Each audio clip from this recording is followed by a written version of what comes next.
Why are you my least favorite YouTuber? I think you're a loser. Let's talk about Sword Art Online. This anime crashes harder than a server on launch day.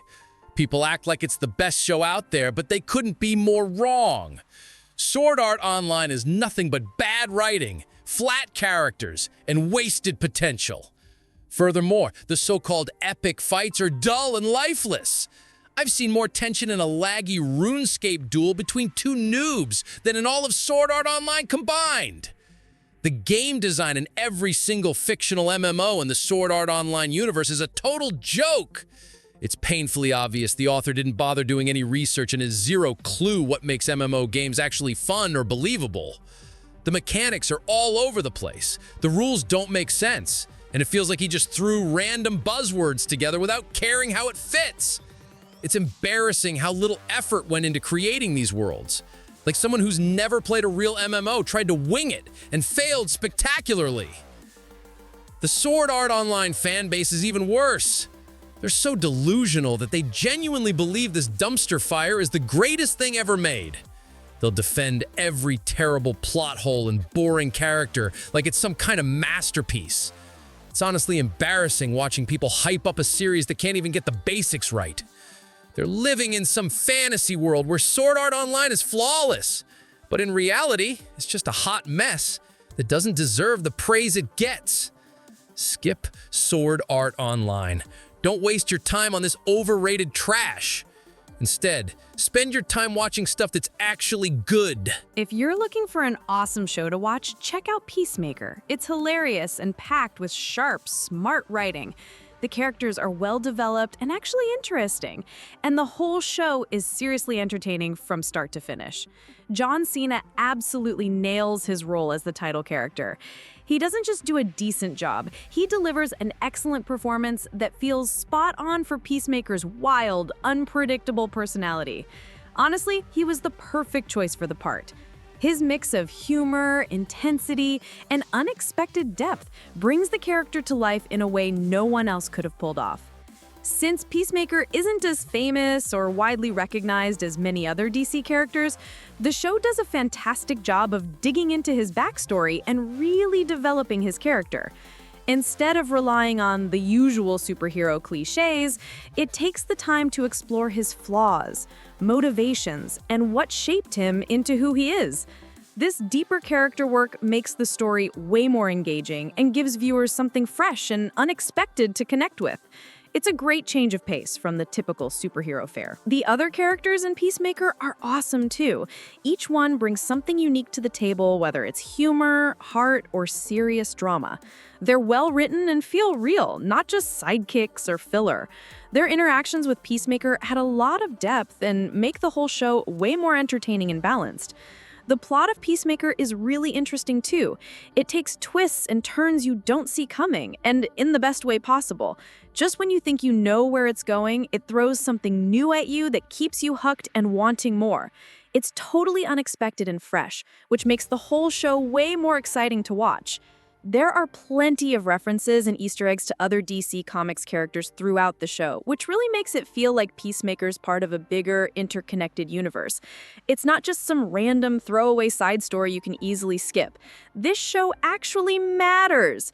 It adds important pieces to the larger DC world and gives fans plenty of moments to geek out over. The show was created by James Gunn, who's famous for his unique humor and distinctive style. He brings that perfect blend of sharp wit, dark comedy, and heart to Peacemaker, making it stand out from other superhero shows. His touch is all over the series, giving it a fresh vibe that's both fun and unpredictable. Peacemaker is without a doubt way better than Sword Art Online. It doesn't even come close. While Sword Art Online stumbles over lazy writing and boring characters, Peacemaker delivers smart storytelling, memorable characters, and real entertainment. If you want a show that actually respects your audience and keeps you hooked, Peacemaker is the clear winner. The opening credits of Peacemaker alone are already better than everything in the entire Sword Art Online universe combined. It's stylish, catchy, and way more creative than anything Sword Art Online has ever managed to manage. Just that intro sets the tone and makes you realize how much more effort and passion went into this show compared to that mess. It's honestly baffling how people still watch Sword Art Online and think it's good when Peacemaker exists. The Sword Art Online fans must live under a rock and not realize there are better shows out there. It's like a modern-day Plato's Cave. They're stuck watching shadows on the wall, blind to the real, exciting stories happening outside. Meanwhile, Peacemaker is out here setting the bar way higher.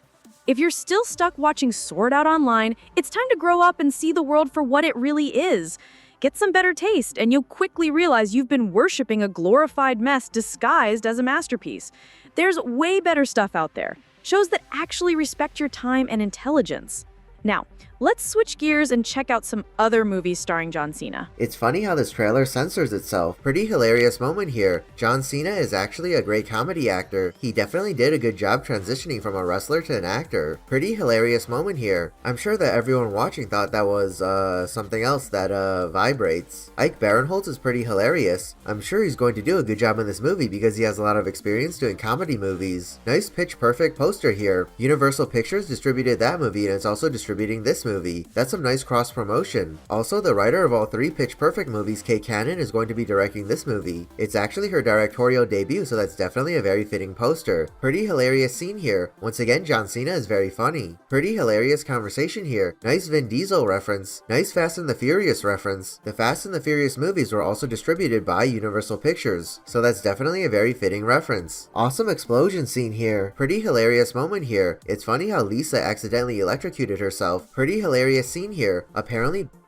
something that people actually do. I guess you do learn something new every day. It's funny how that guy's himself. This trailer actually has a ton of comedic moments. I'm sure that the movie itself will be pretty hilarious. This movie's logo is very funny. I'm sure that everyone gets the innuendo and why there's a rooster here. So I saw the trailer for Playing with Fire and it looked pretty awful in my opinion. I had zero interest in watching the actual movie, but then I got passes for an early screening of Playing with Fire, and I thought, hey, why not? It's free and I got nothing better to do. So I decided to go watch the movie and it wasn't as terrible as I thought it would be. I wouldn't call it a great movie, but here's why I think Playing with Fire isn't that bad. This video will contain spoilers for Playing with Fire, so make sure you watch that movie first before watching this video. Anyways, let's get started. First of all, the movie was a lot funnier than I thought it would be. I was expecting the generic and unfunny jokes you typically find in a kids movie, and while there are a bunch of those, there are actually several genuinely hilarious moments as well. For example, John Leguizamo's character Rodrigo was quite comical. It was amusing how he kept misquoting people, and how he would cry whenever he saw other people crying. I actually enjoyed John Cena's performance in this movie a lot. He did a great job making all the funny moments funny, all the serious moments serious, and all the heartfelt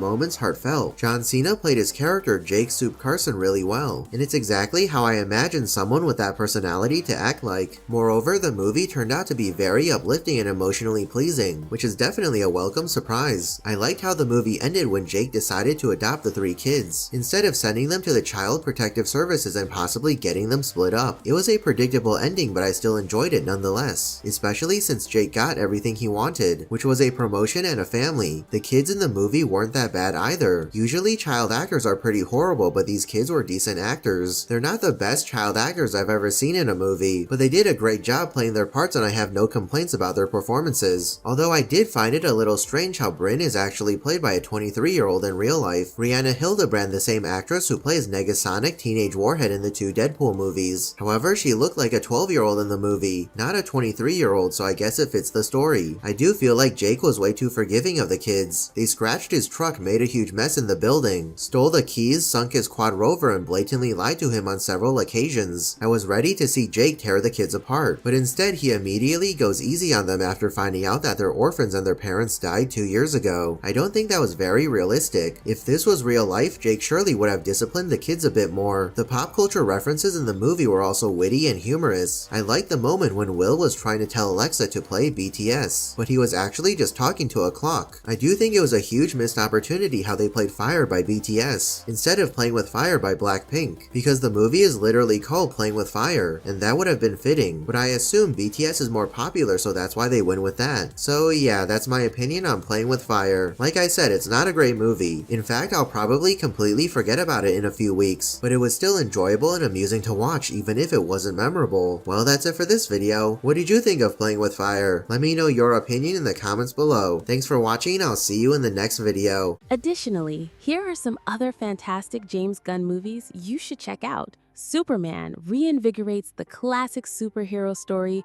with stunning visuals, a compelling storyline, and deeper character development.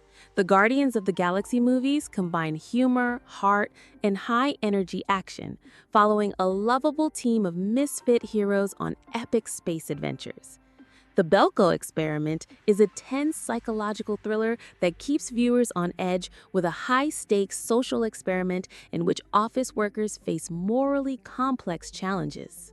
If you enjoyed the video, don't forget to subscribe for more in-depth Sword Art Online roast sessions. Let's keep the fire of righteous anime critique burning bright.